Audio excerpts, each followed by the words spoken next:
چو عیبی تنی خویش داند کسی، ز عیب کسان او نگوید بسی.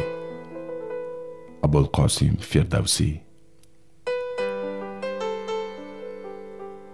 مکن مدح خود و عیب دیگر کس، وگر گوید کسی گو زین سخن بس. ناصر خسرو. مکن عیب کسان تا می توانی، که تو ای دوست عیب خود ندانی. ناصر خسرو.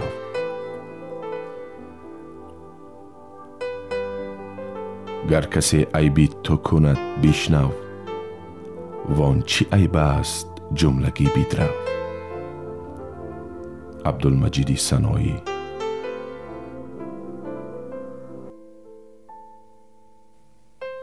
گر بترسی زانکه دیگر کس بجوید عیب تو، چشمت از عیب کسان لخته بباید خوابنید. ناصر خسرو. دیده ز غیب دیگران کن فراز، صورت خود بین و در و عیب ساز. ناصر خسرو.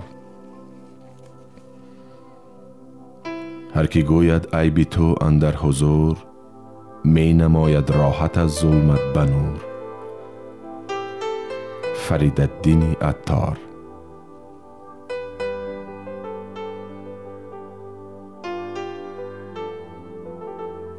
هر که را بینی شکایت می کند، کان فلان کس راست طبع و خوی بد.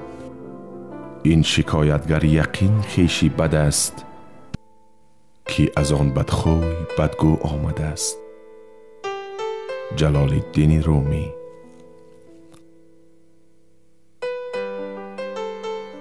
گر به عیب خویشتن دانا شوی، کی به عیب دیگران بینا شوی.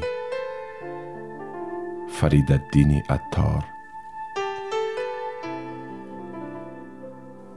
عیب باشد که نبیند جز که عیب، عیب کی باشد روانی پاک غیب.